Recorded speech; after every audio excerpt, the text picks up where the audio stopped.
Hey, deserving listeners, it's just me today. I thought I would answer your emails. Anonymous upper tier patron, she writes in and says, I've been working as an advocate for survivors of domestic violence and sexual abuse for the past 2 months. Something that I've noticed is when I verbalize my support or validate their experiences through statements like, I believe you, my eyes start to tear up. I start to well up with tears. I don't have this reaction when I'm listening, though. Advocates are advised not to cry in front of our clients because it takes the focus off of them. I worry that, since emotional support is a fundamental part of my job, I will unintentionally start crying in front of a client and irreparably harm the relationship. Do you know why saying these types of things would trigger me to cry?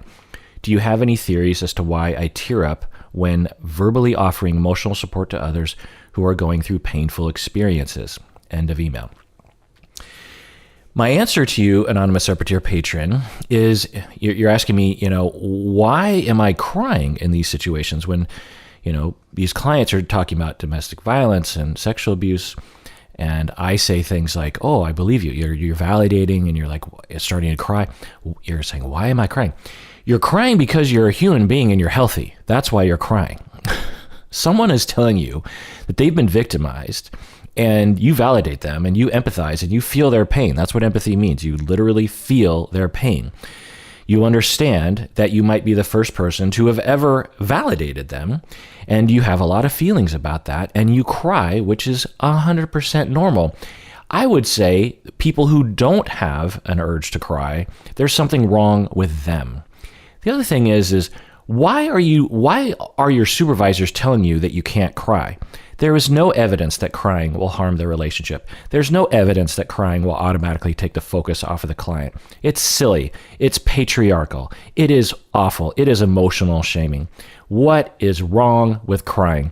Now, if your client is talking about being victimized and you are listening, you're into it, you're empathizing, you're like, you know what? I believe you. I believe that you were victimized in this way. And, screw all those other people for not believing you and not supporting you, and screw the perpetrator for doing that to you.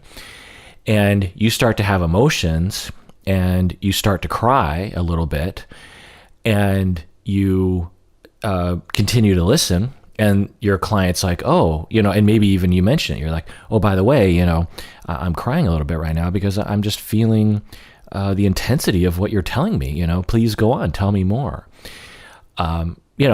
That is huge. Everyone out there, whether you have a therapist or not, imagine if your therapist did that. Your therapist was so moved, and I know some of you have therapists that have done this, and I know some of you are therapists who do this. That would be very impactful. Like, wow, my therapist is, into this relationship. They're taking it seriously. Contrast that with whatever sort of patriarchal notion your supervisors have about crying, which is your client is talking about something difficult. You say, I believe you, and you start to well up with tears, and then you just start bawling, and you're just like, I'm just having a really hard day right now, and I just, the stories you're telling me are just really intense, and I don't know what to do about it. Yeah, that's making it about you. But I know you're not going to do that, anonymous upper tier patron, because you're not a monster, and you're not some fictional straw man that doesn't exist. So cry if you want to. There's nothing you can do about it. Go ahead and, if you don't want to cry, and there are times when I, as a therapist or as a professor, am moved to tears, but, I'm not particularly interested in it. So I try not to, which is fine. But, and if you feel like, I just don't really want to cry right now, that's fine. But if you are uncontrollably tearing up, there's nothing you can do about that. And why would you do anything about it? I always bring it to this. If one of your clients tells a funny story and you laugh with them, why would you hold back? Laughter is the same thing as crying. It is a physiological, visual representation of what is going on in our heart. But with laughing, it's fine. Anger is fine. But crying is womanly and weak and wrong and all that is nonsense. And if any of you consider yourself a feminist or anti-patriarchal, you will not give in to that notion. All right, this next question, upper tier patron Avery from Canada, she writes, can you be traumatized by dreams? I frequently have nightmares, and they are extremely vivid. I have dreams of being sexually assaulted, murdered, stalked, etc. Sometimes when I wake up, I have intense anxiety and feel as if these things were real. So, can you be traumatized by a dream? End of email. Yeah, absolutely. Our mind has a hard time differentiating between dreams, visualization, and real events. So you could absolutely be traumatized by a dream. However, most of the time we forget our dreams, or we forget them rather quickly upon waking up. So it's a little unusual. All of us have nightmares. All of us have difficult dreams. The other night I have a theme, maybe a lot of people do, where someone, like a group of people, are out to get me. It's usually like I'm trying to find my phone and I can't get home, or I don't have any pants on or something, and there's like 2 to 5 sort of, I don't know, gangstery people, mobsters after me, and I'm trying to run away, and it's intense, it can be very vivid. And upon waking, I'm like, oh, I'm glad that was a dream. And then it just goes away. The idea is that our brains are organized such that during the dream, it feels real enough. But when we wake up, we try, there's a mechanism that sort of kicks in that purges it from our memory. Because if all of our, because again, nightmares are very common, if all of our nightmares were remembered in the same way that a difficult experience in life was remembered, then we would be, riddled with all sorts of traumatic memories and PTSD. So the thing you might want to look at, Avery, are 2 things. One, it's possible that you have some kind of issue with sleep, meaning that as you're waking up, your sleep cycles aren't functioning optimally, and you might want to talk to a sleep specialist, and because it's possible that if your sleep was more optimized and more regular, then 1, you won't remember your dreams because you don't wake up in the middle of them, and 2, they won't traumatize you. I don't know that, obviously, but that would be one thing. And also, it's possible that you have been traumatized in real life, and or by your dreams, and have PTSD and are having nightmares because of that, and the dreams are just triggering those traumas, and you need to get trauma treatment to reduce all of your PTSD symptoms, including the nightmares. But I don't know if that's the case for you. All right. So just a little reminder when you're emailing in to make sure that you read the instructions on the website. It's really, by the way, it's the only way to contact me truly is to go through the website, psychologyinseattle.com, click on the contact button, fill out the form there. I generally get all the emails, by the way. Even if you just want to send a nice note or something, it's the surefire way to get to me. Also, as I was saying, make sure you read all the disclaimers. There's a lot of caveats, because I'm a clinician and I can't provide therapy over the podcast. So there's that. Also, you want to not type too much, because back in the day, 5-10 years ago, I would have been able to read all the long emails. I physically, it's impossible for me to read all the emails if they're really, really long. So, you want to try to be as concise as possible. Sometimes people will say, hey, if you want to know more, reply. And sometimes I do. So if you're like, I hope, what if he wants more information? Feel free to just be like, hey, if you need more information, email me back.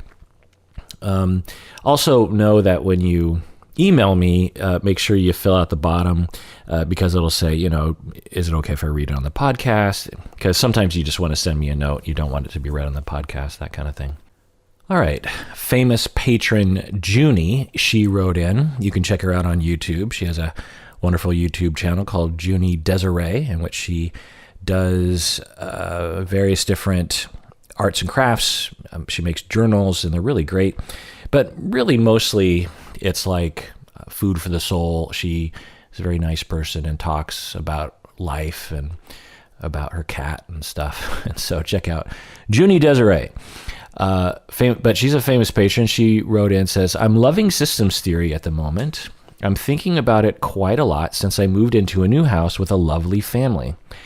How much does the system you're in determine the roles you play versus your own personality? Just chiming in here. Yeah, this is a very intelligent question, difficult to answer, but yeah, it's basically both. So, and this is the way I word it. I've never heard it worded this way. When it comes to systems theory, I'll tell you, my understanding of it has emerged partly from, standing on the shoulders of giants regarding those who came before me. But a lot of the way that I frame it is invented by me, because I feel like a lot of the ways people describe systems theory, it just doesn't really click with me. And so I have ways of wording it that it helps me to understand it. Anyway, so the way that I teach it is that when you enter a family, or you join a family or something, or a system, like when you go to work, for example, you get a new job and there's 10 other people at the office. Well, you're joining a system, and you will both be elected to play a role, and you will volunteer to play that role. It's both, and it's subconscious. It's almost never a conscious thing. So it's both. So you're saying, well, that's not really answering a question. You're saying, how much does the system determine the role, and how much is it based on your personality? So it's similar answer. It's similar in that it's both. So both the system needs you to play a certain role and will force you into it, and it will the system will choose you based on your personality, and your personality and your preferences will push you in a direction. So everything kind of works together. But if the system, so let's say that, let's use a family, because that's typically what we're talking about. So let's say that you're in a family and you're, the third child, and you're emerging into, tween years, and it's time that you start really solidifying your role. Well, let's say that the family is going through a tough time. The parents are going through divorce.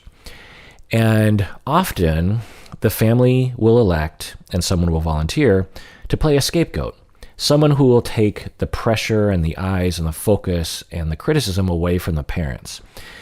So the child steps forward and says, this is subconscious, the child steps forward and say, I will become a lightning rod for negativity because I would rather be criticized and scapegoated by the family and seen as the bad child than deal with the conflict between the parents. It's much preferable for me to be a scapegoat than to have to deal with the parents fighting all the time and having no other outlet of tension in this family. And if I can rebel and be a problem child, then my parents might actually focus on me instead of each other, which will keep this family together, that kind of thing. This is kind of a classic example, and it happens a lot, by the way. And so which child is going to step forward to be that scapegoat? Is it going to be one of your older siblings? Well, let's say your two older siblings are already playing pretty important roles that are needed during this difficult time. Your oldest sibling is playing the star, the delegate, the perfect child, the kid who's doing straight A's and is on the cheerleading squad and on track team and is loved by everybody. And your other sibling is being the quiet one and the compassionate one. So there's no scapegoat. And you, as the youngest child, you're 10 years old, you might say, okay, the family will both want you to play the scapegoat, and you will step into that role because you understand that it's important. Again, this is all subconscious, right? And let's say that your personality is more quiet. You're not, and more reserved and more of a homebody. To be a scapegoat, it's preferable that you're going to smoke pot, you're going to stay out past curfew, you're going to skip classes, you're going to not do well in school, you're going to talk back to your parents, you're going to hang out with the bad kids, you're going to have, funny clothes and rebellious hair and listen to nasty music. And if you're reserved, so let's say that, oldest child is delegate, second child is kind of the good, compassionate one, and you are really unsuited to play a rebellious child or the scapegoat. Now, there are other ways to scapegoat. Like you could become the depressed one who thinks about suicide. You could be the reserved one who locks themselves in your room all the time and you scapegoat through withdrawal. But let's say for the sake of argument that you just really, as the third child, do not fit well into a scapegoat role. Well, as you start to gravitate towards a different role, maybe you start being very compassionate, and then your middle sibling subconsciously, and the family notices this, that wait, there's no scapegoat, there's no obvious distraction from the difficulty going on between the parents. And so the middle child might say, okay, I will be the scapegoat. And I've seen this many, many times. The issue is the more healthy the family, the more flexible the system will be to individual needs and the less severe the roles need to be. So, for example, if the parents are going through a divorce and there's some conflict, but there's enough differentiation and not a lot of severe emotional reactivity and harm happening, then the delegate child, the oldest child, they might get straight A's, they might do well in school, but and do well in life and draw a lot of positive attention from society. But when that oldest child is having a bad day, or when that oldest child doesn't want to get straight A's anymore, or when the oldest child doesn't want to join the track team because they just want to hang out with their friends, then the system and the individual will be flexible to that. So there's nothing wrong with having roles in a family. You got the jokester and you've got the mediator. There's various different roles that people will play. And parents play roles too. One parent's the fun one and the other parent is the responsible one. And that's okay. But it's all about, is it flexible to the needs of the individual and the needs of the family?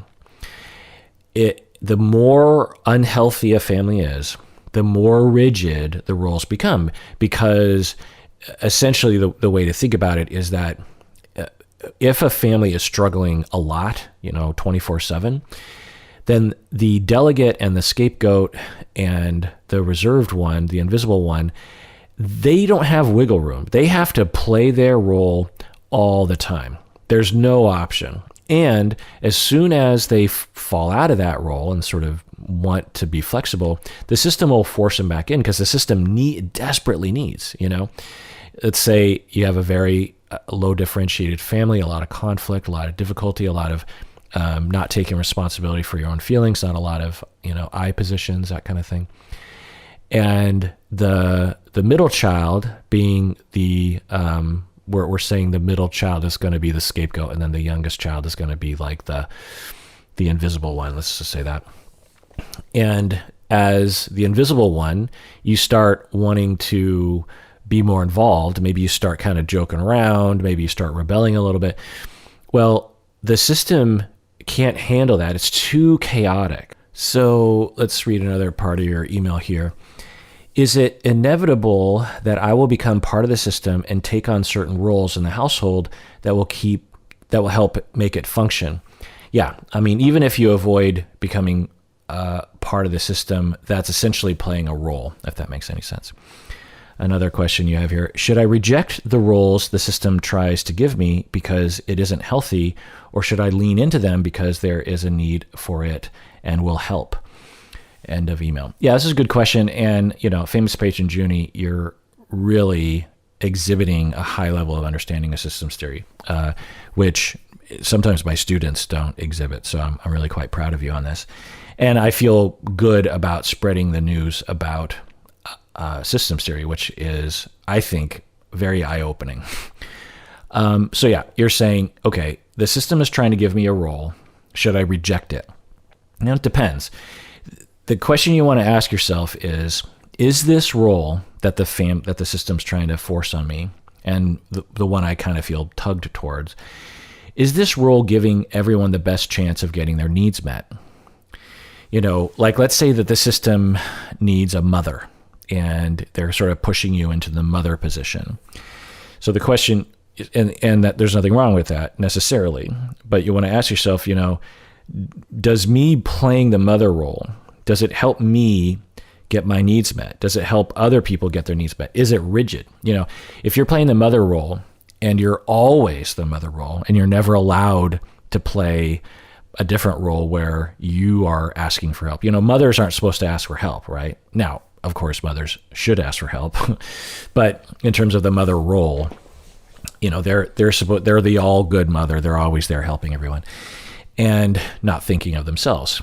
So if you're being elected to that role of mother, are you allowed when you need to ask for help and say, hey, I'm struggling, and someone else can become the mother for a bit? And that was what was proposed and found by pioneers in family therapy, notably Carl Whitaker, Virginia Satir, these people.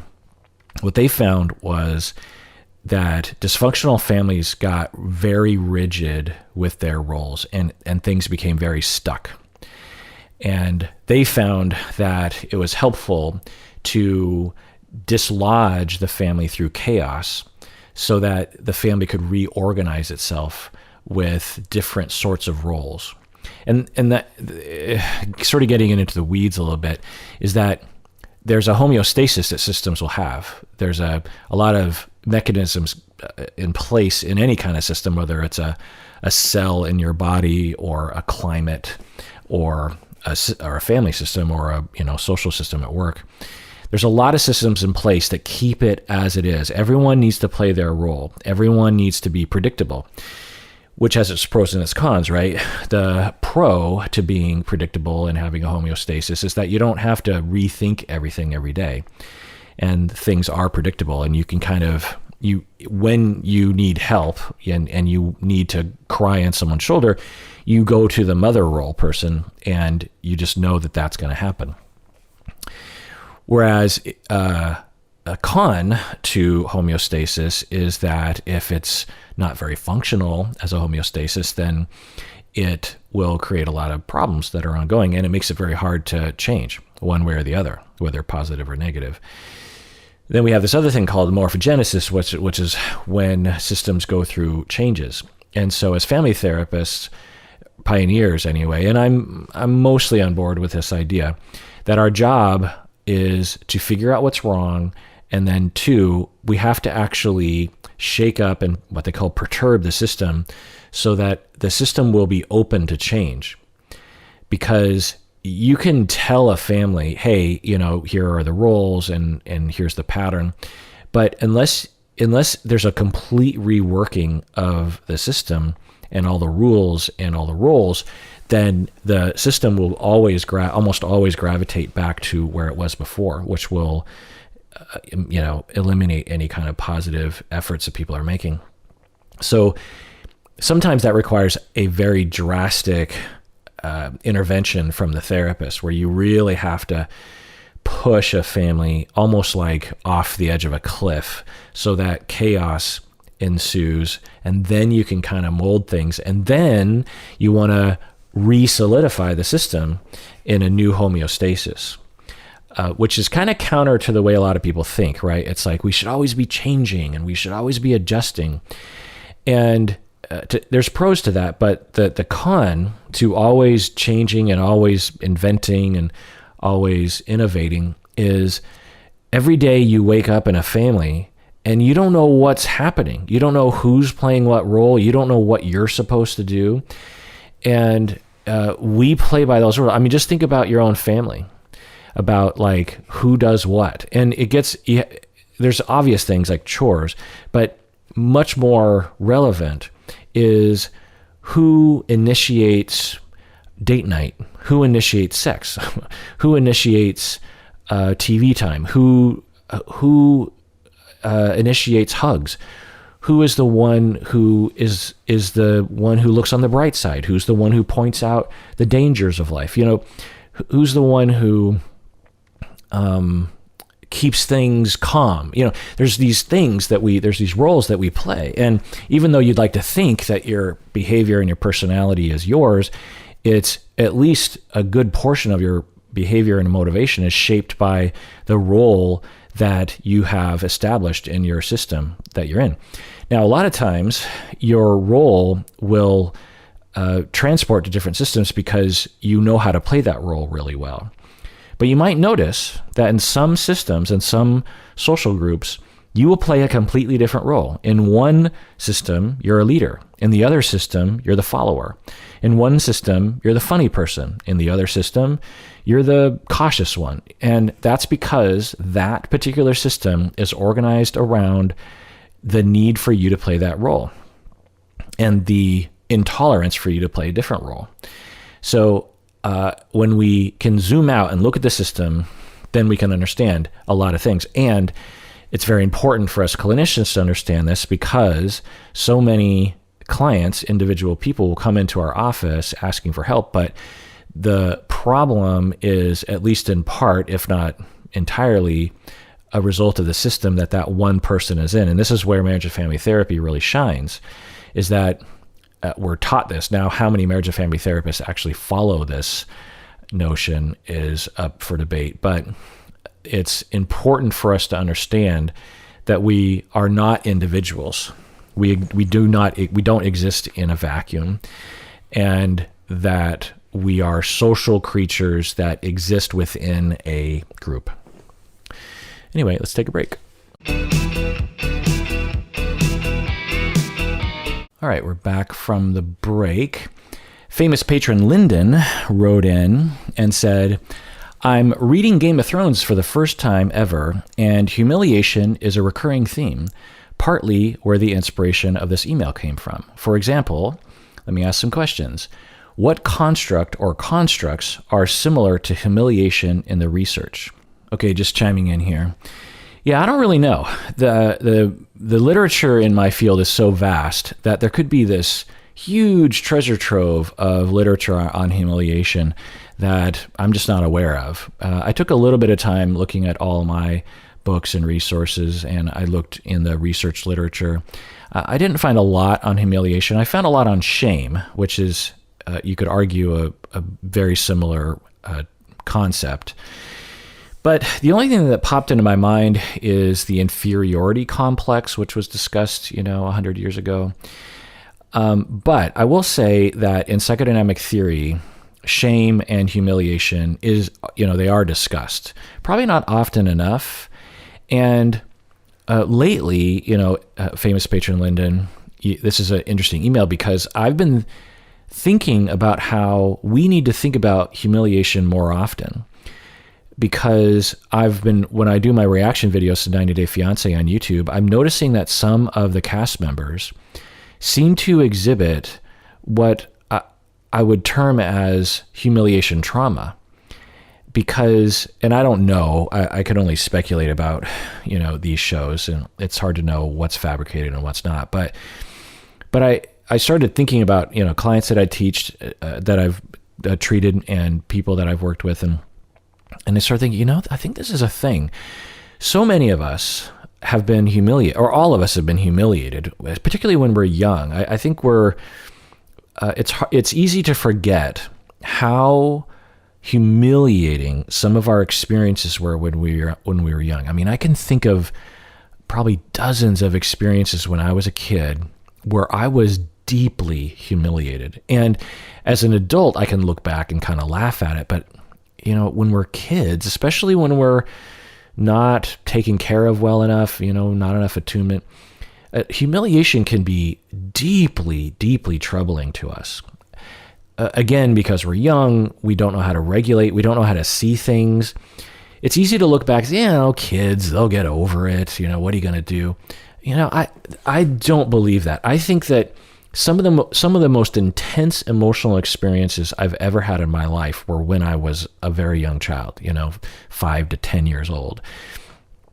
I can remember one time where I Well, actually, even going further back, I'm in kindergarten, and one of my favorite outfits that I would wear, and I didn't have a lot of outfits because my family wasn't particularly rich, but one of the things that my mom bought me was this red jumper suit. I don't know what you call it, but it's like a mechanic suit, right? Where it's all one, it's a onesie essentially, and it zips from, crotch to neck. And it was red, and it had all these patches on it. It had like a Pepsi patch and an American patch. Patches were kind of big in the mid 70s. I had a jacket with a bunch of patches on it, like NASA and stuff. And I was wearing this red jumper suit, and I was in kindergarten, and I remember, to go to the bathroom, I had to unzip it all the way down, right? Well, I'm coming out of the bathroom, and I can't get the zipper up, and the zipper is stuck in the crotch position, and so the whole thing is open. You can see my chest and everything. And although who cares, right? I'm 5 or 6 years old, and you can see my chest, but somehow I found it deeply troubling that I didn't have a shirt to go. I think I was just told, I was a kid, I went to the beach. I wasn't ashamed of my body as a 5-year-old, but something about being at school and not having a shirt on, having the ability to see my chest. Now, looking back again as an adult, I'd just be like, dude, just, get a bobby pin and pin it closed. It doesn't matter. But something about it just completely wrecked me. And to this, because I remember it vividly. And I somehow I came out of the bathroom and I grabbed someone and said, hey, someone give me a jacket. And I was a very big kid throughout my, life. And up until I was about 20 years old, I was always like I was a gargantuan kid. But there was one kid, Brandon Stoddard, who was bigger than me. And he had a jacket.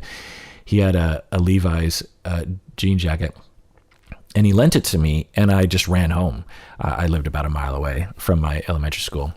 And by the way, mid-70s parenting, I walked by myself to and from, maybe not kindergarten, I think my sister might have, but in first grade, I walked by myself, like sometimes without any neighbor kids, a mile to school in the rain and snow and sleet.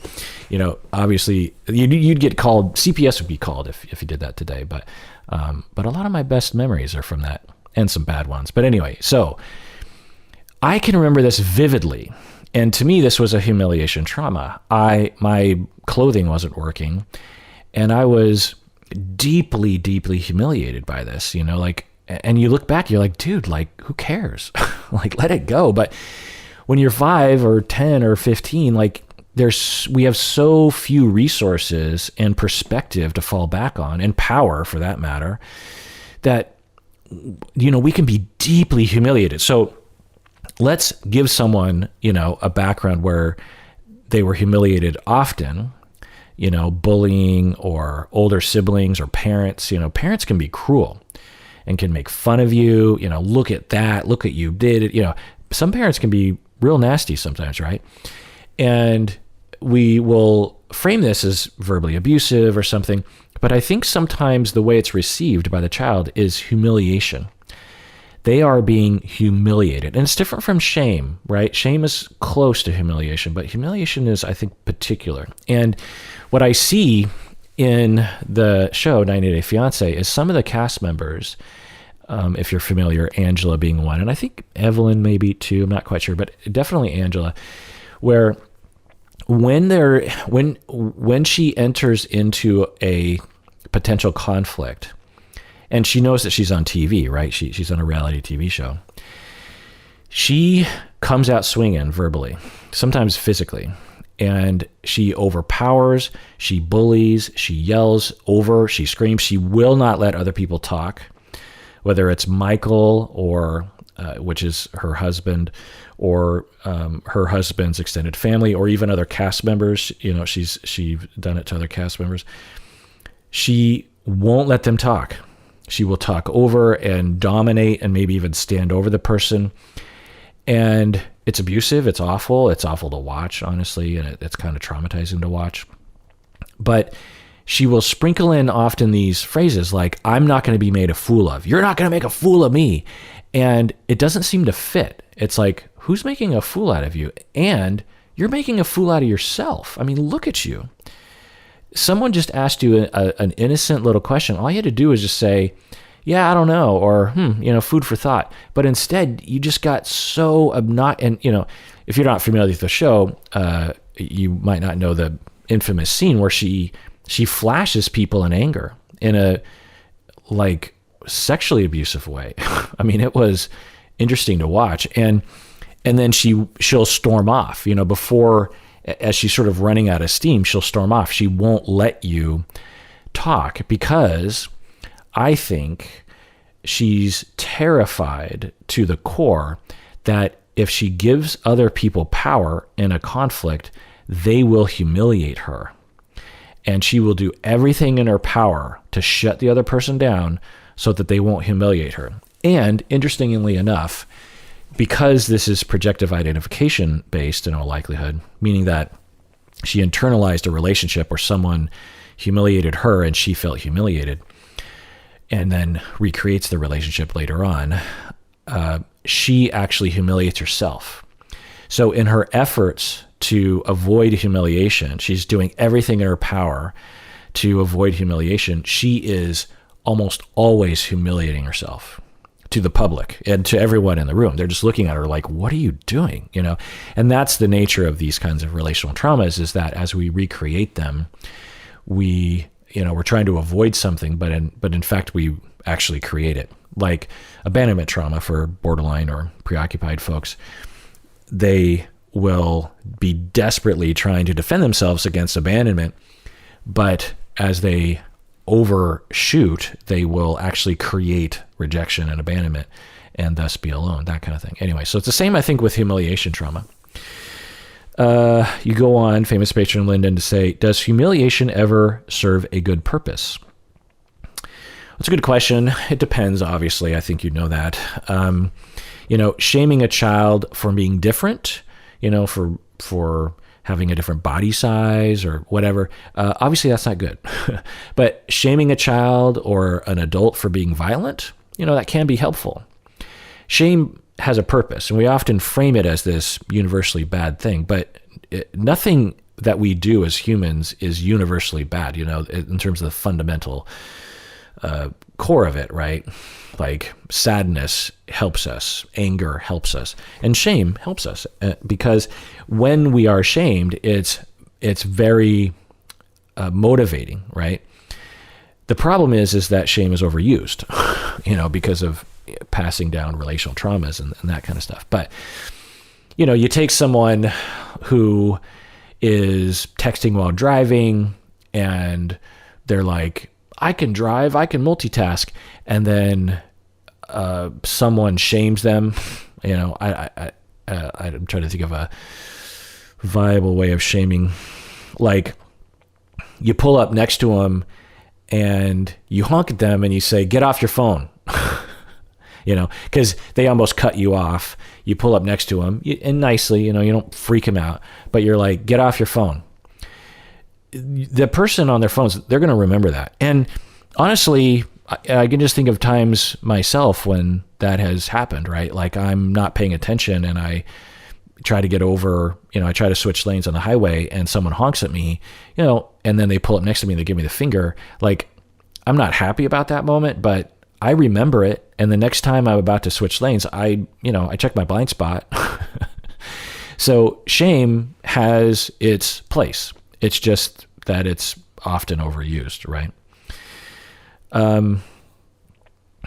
So, and then of course we have cancel culture and you ask a question, is there a relationship between humiliation and humility, or is it that it is just linguistic? End of question. It's a good question. I don't know. It's not really my area of expertise. I'm guessing there is a linguistic connection between humiliation and humility. But in terms of concepts, they're very different things, right? But humility has a pretty broad vibe to me. But the main vibe of humility is to have an appropriate level of whatever's the opposite of hubris, right? Another question: is decompensation in narcissism a form of humiliation? Answer is yeah, that's one way of putting it, is that as the narcissist, because underneath the narcissistic defense is a deep sense of worthlessness, and you could say humiliation. And as the narcissistic individual decompensates for one reason or another, lack of narcissistic supply or some kind of abundance of criticism or something, they cannot rely anymore on the defense that they are superior, and they fall into a deep sense of shame and humiliation. Go into another question here. You have spoken about a sort of base schema in various personalities, for example, fear of separation or abandonment and borderline defective self and narcissism. What kind of personality structures, defensive structures, could have a relationship to humiliation? End of question. I love this question for a number of reasons, famous patron Lyndon, because it's so smart. And you're using my terms, I believe, that I've never heard anyone use before, defensive structures. Like I feel like did I invent that term?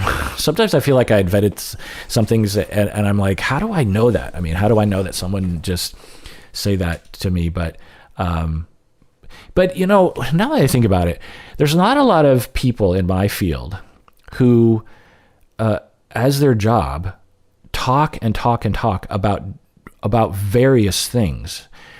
Like as a professor, there are certain classes that I teach and certain lectures that I give, and it tends to be a little repetitive.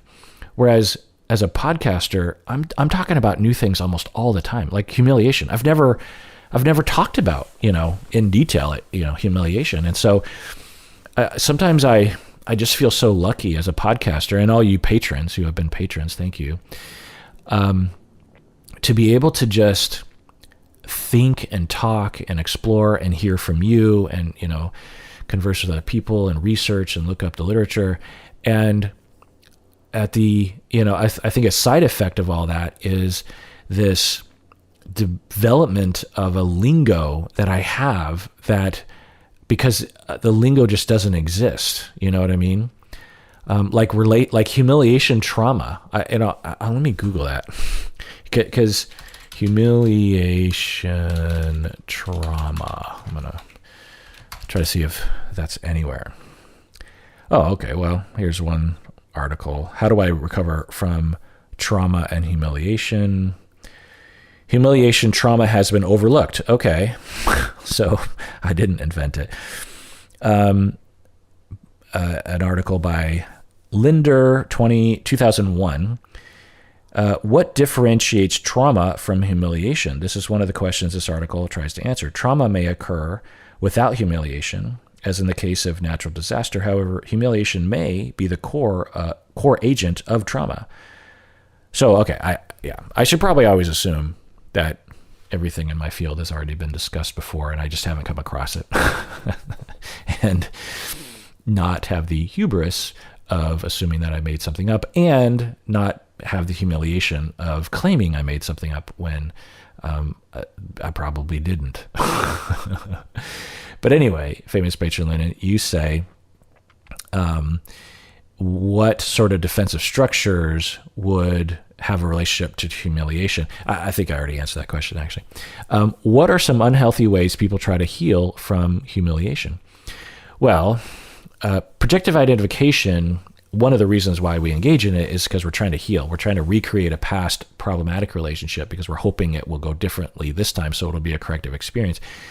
The problem is that we will effectively recreate the past relationship so well that it will re-traumatize us. So that's one way people try. Another is they try to overcompensate for the humiliation by being aggressive and dominant, or they avoid, and obviously those don't work.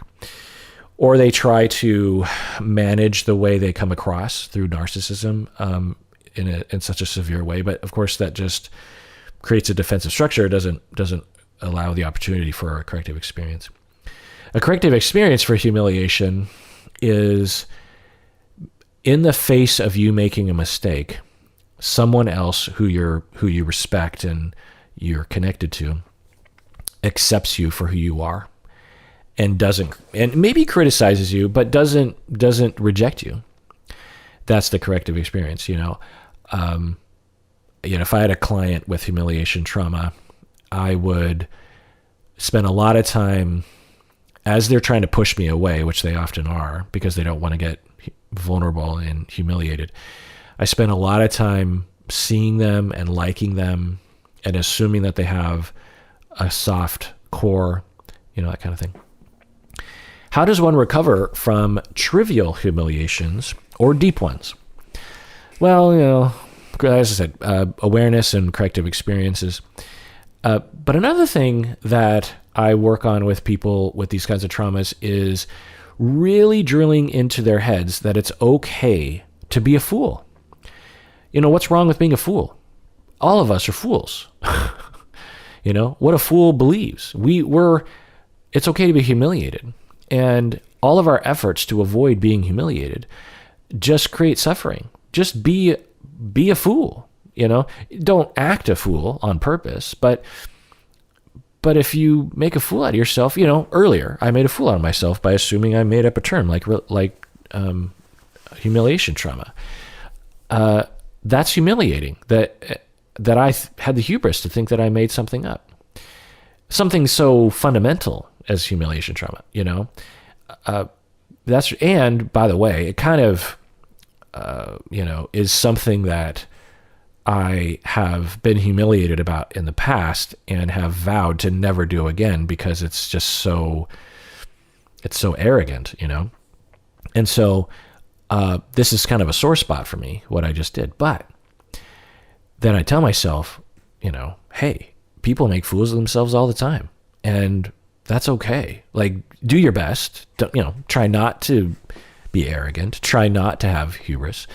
Try not to make a fool out of yourself. But, if you do, hey, it's fine. When you are on your when I'm on my deathbed, I'm not going to be looking back and saying, oh, I'm so embarrassed that I said that one thing in the podcast one time. At least I don't think I will. I guess it's possible I will. But certainly we don't think that is the purpose of our lives, is to avoid making a fool out of ourselves, right? Like, it's okay, when other people make fools of like for y'all right out there right now, on a scale from 1 to 10, in terms of how much of how intensely bad it was that I was arrogant earlier, I'm just going to guess and say that you're going to put it at a lower number than how it feels to me. But if you have a lower number than I do, then I'm mistaken as to how much of a fool I made of myself in the past. You know what I mean? Anyway, the last question you have, famous patron Lyndon, is, do you think there are particular patterns of humiliation that are characteristic of American society that might shed light on how society is today? Yeah, it's a good question. With a very brief amount of thinking about this, the obvious answer is online shaming. We live in a world right now that, whether you like it or not, your image and your personhood is online all the time.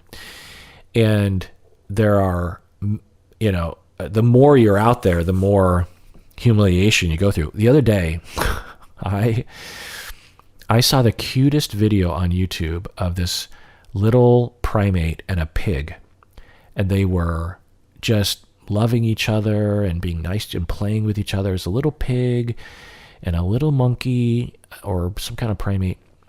And I just thought, I just watched this, I don't know, it was like 10 minutes. I could not stop watching and smiling and tearing up. And it was just the cutest thing. I don't think I'd ever seen something as cute as this. And there's a lot of cute things on the internet. I was overwhelmed with this video on YouTube that I posted it on my feed on YouTube. I didn't realize this until kind of recently, but YouTube, if you're it's like Instagram. Like, you can post just things instead of videos. You know what I'm saying? There's like a pay. Anyway, so I shared this video on my YouTube feed, and I just thought, just share this cute video. I'm sure people will be like, oh, that's cute. A number of the comments were about like meat is murder and what's wrong with you that you, I don't remember what was, the vibe was that there were some people that were like upset about this video somehow. And about like captivity of animals or something. And, you know, on some level it's like, okay, I can agree with that. But, you know, I just thought it was a cute video.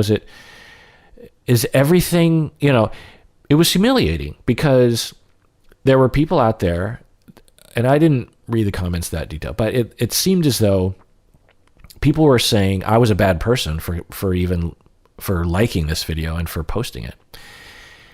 And so I was humiliated. I thought, oh, should I have thought about that before I posted it? And that's different. You know, if I had had a video on my phone and I was showing people around me, no one would have reacted that way. Even if they had a thought like, well, I wonder if those, or if they would have said something, it would have been like, oh my God, it's so cute. And they would have been like, are those animals being treated okay? I wonder if they're being treated okay. And then I would be like, oh yeah. I mean, one of the things about online comments is that there's no way to have a conversation. You can't have a conversation in the comment section. It just does not work. There's no facial expressions. There's no tone of voice. And so it feels like all of these disjointed conversations. Anyway, so that's, you know, one sliver of the overall situation of what's capable now of online shaming, you know, and the shame and the humiliation that we feel when we're online. That is very unique, like I said, because we don't have facial expressions. We don't have tone of voice. People are mean to each other online much more than they would be in person.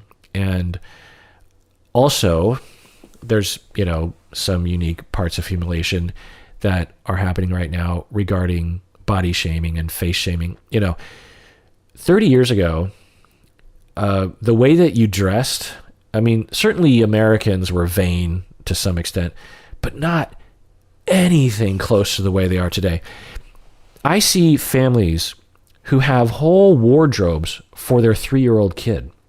When I was a kid, or when I was growing up, you know, in the 70s, 80s, 90s, kids would have like 3 outfits, you know, because a 3-year-old is going to grow out of their outfits.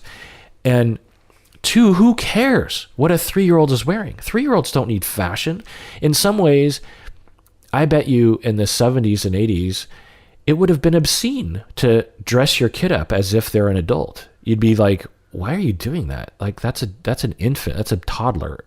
Stop treating that. But today, because of our materialism, and I think because of online humiliation and efforts to try to gain, you know, approval online, everything looks good all the time. And, you know, I get it. I'm a part of the system. It's not like when I post things on Instagram, it's not like I'm posting like everyday pictures of myself. You know, it's thought out. You know, there are filters involved.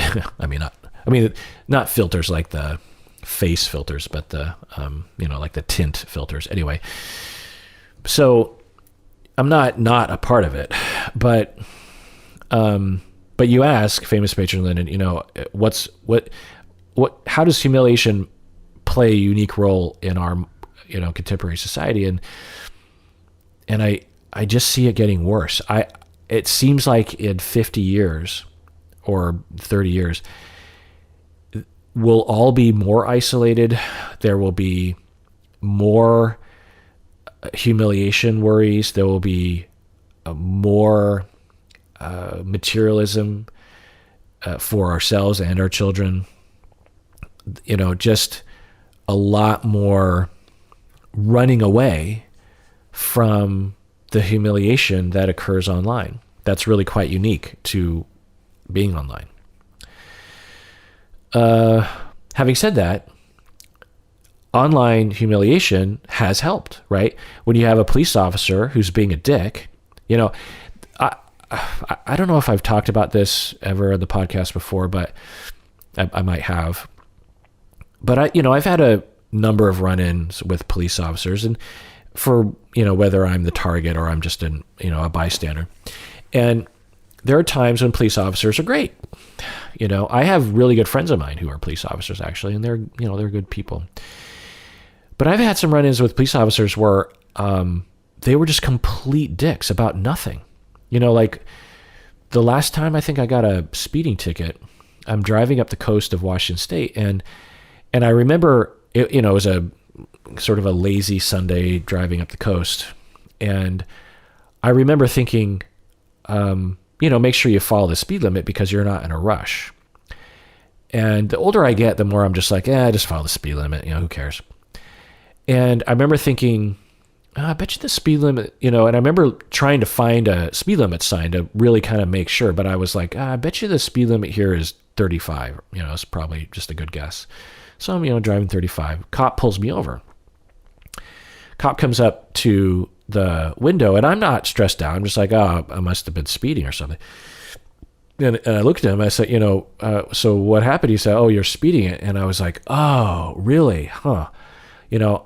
I kept looking for a speed limit sign because I wasn't trying to break the speed limit. But I wasn't saying, get me out of this ticket. I was just like, oh, bummer. Like I was just speaking out loud. I wasn't really saying, I was just like thinking, I was like, oh man, I was trying to actually follow the speed limit. Bummer. Oh, I guess I got a ticket. And he just starts yelling at me. And I'm like, we're both grown men. Like, you don't need to speak to me like I'm 16. Like, I understand I made a mistake. Give me a ticket and go home. Like, why are you yelling and chastising me? There was a sign right back there. Da, da, da. I'm probably exaggerating. But anyway, my point is that big surprise when you have a job that doesn't have a lot of oversight, and you give these people like complete control, some of them are going to be dicks. And some of them are going to go way beyond their legal and ethical behavior abilities and have been doing so for decades, particularly towards people of color, and without any kind of justice. Well, now you have cameras, so we can film when police officers are being dicks, and we know they're not going to get fired because they almost never get fired. So what we can do is we can post these videos online and be like, look at this cop is being a dick. And at the very least, other police officers will see that and go like, oh, I don't want that to happen to me. It's all about checks and balances. I'm guessing the vast majority of police officers would never be a dick and would be nice. But the ones that are dicks, if you have no way, when you go to Taco Bell and the cashier is a dick to you, and you call the manager, and the manager's like, yeah, the cashier's being a dick, there's recourse, there's justice, at least there's an avenue. But with police officers are a dick to you, and they have a gun at their side, or maybe even a gun that's, drawn. What do you do? And, I know I've told this story before. It all goes, again, there's so many stories I can tell about police officers, good and bad. One of the bad ones was early in my career, I'm treating this family, and I'm helping the teenage boy mainly, but I'm helping the whole family. And it comes out, not through me, that the younger boy had been sexually abused by someone, and they didn't know who the perpetrator was.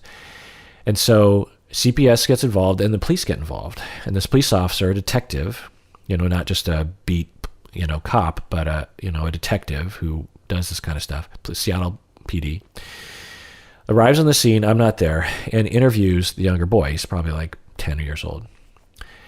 And the police officer finds out that I'm involved as a family therapist and that I'm working with the older boy and everyone in the family. And the police officer starts interviewing the victim and is like, who did it? And and the kid's like, I don't know, or I don't want to say who abused me, that kind of thing. And the detective, in all of his various wisdom and, actions as a detective trying to solve this crime of trying to figure out who the perpetrator was, he says, he goes to my client, the teenage boy, and says to him, so again, the younger boy was the victim, and the detective is trying to figure out who the perpetrator was, can't figure it out, goes to my main client, the teenage boy, isolates him and says, I know that you're the perpetrator. I know you sexually abused your younger brother, even though I don't think you did. I can't know if the older brother did, but there wasn't any evidence. But anyway, the detective just, for whatever reason, is just like, it's got to be the older brother. So the detective starts grilling the teenage boy. The teenage boy's like, it wasn't me. I don't know what you're talking about, And just imagine, just being grilled. And then the detective says, I talked to your therapist, Kirk Honda, and he told me that you told him that you did sexually abuse your younger brother. And I'm not just making this up. I later talked with a detective. He confirmed all this. Okay, so let's just analyze this. The detective told my client that I broke confidentiality by talking to the police officer, 1, and 2, lied by saying that my client had sexually abused the younger boy. We are taught to believe police officers, right? Police officers aren't politicians. Police officers, we're supposed to believe them. And when they say things, particularly when they have a gun on their side, it's scary. So this detective tells my client, Kirk Honda, your therapist, who you're barely getting to know, you're opening up to very slightly with. Your therapist told me that you told him that you sexually abused your younger brother. And I didn't know about any of this. I show up at the house as when I'm doing in-home therapy, and the boy, the teenage boy that I'd been working really hard to open up to me, suddenly isn't talking to me anymore, and he's angry at me. And I'm like, what's going on? And skipping forward in the story, the kid never talked to me again. The teenage boy never talked to me again. I'm like, what's going on? And the mom, comes to me. She's like, well, did you do this? And I'm like, no. And so I call the police. I'm livid. I call the detective, and I'm like, what did you do? And he's like, well, it's all a part of the interrogation. And I'm like, well, where did he? I never even talked to you about this family. Yeah, I know. And I never obviously told you that he sexually abused his younger brother. Yeah, I know. And by the way, detective, if you would have asked me, I might have said, no, he never told me he sexually abused his younger brother. And I don't even think he did it. If I had permission from the teenage boy. He's like, yeah, I know. And the detective said, look, it's an interrogation. It's an investigation. I can say whatever I want to say. And what I told him, and this is back when I believed in human beings, or I shouldn't put it that way. This is back when I believed that these kinds of police officers have a heart and a brain. I said to him, so I just want to inform you that due to your investigation of lying to this family, I no longer have access to that boy. I can't help him because he hates me now for obvious reasons. And I was, as a family therapist, working on some pretty important issues with this family. And because of your, lying and interrogation practices, a bunch of bad things are going to happen to this family. And even if you bring in a therapist, that teenage boy is never going to talk to another therapist again because he was completely betrayed by me, according to you. So I just want you to know, for future reference, don't do that anymore, particularly when you're working with me. Well, he blows me off. So I call his superior, and I tell him this, and I'm thinking, okay, well, obviously the superior is going to understand. I call the superior, I explained to him, and he was nice enough, but he's just like, look, when detectives are investigating, they're going to say things, and that's just the way that it is. And I was like, yeah, but you see the bigger picture here. Like, if you're there to enhance lives, in your random effort to try to get the truth, you destroy a therapeutic relationship between a therapist and a family that was working on some pretty important issues with this family, life or death issues to some extent. You understand that's not a good trade-off, right? And just because apparently you have the legal right to do that to your clients, it doesn't mean that you should do it, right? And the superior, the captain, he's just like, yeah, I understand what you're saying, but when we have a job to do, we're going to do it. And I just thought, oh, and this was not the first time I had run into these police officers. There was a number of occasions where they were just completely disappointing. But anyway, so all that's to say that, right now, I guess we could just be a little particular to what's happening right now. I am publicly shaming that police officer. And by extension, I'm kind of publicly shaming police officers that do this kind of thing, right? Because I have a platform and you're listening right now. And so all of us, if you're on board with me, are thinking negative things about, certain police officers that will engage in this kind of behavior. In the past, before podcasting, before online things, the voice of the people could not be heard unless you shouted it from the corner, on a street. And although that was effective in some movements, it was much less effective in terms of getting your voice out there and getting particular stories out there, right? Because it's not like a journalist is necessarily going to listen to me. So, famous patron Lyndon, when you talk about humiliation and what's different now, I think there are obviously some good and bad things about our current situation. All right. So I'm going to take another break, but after the break, it's just going to be for patrons. So if you are not a patron of the podcast and you want to listen, because I wanted to get to so many more emails. If you're not a patron and you want to listen to, I think I'm going to go on for another couple of hours, honestly, because I just feel like it today. So you have to go to patreon.com, become a patron of the podcast, and you'll listen to the rest of this episode and all of our other deep dives. But if you already are a patron, then you're probably just going to hear the rest of it. And know that when you become a patron, you don't have to listen to the majority of commercials, which can get annoying, right?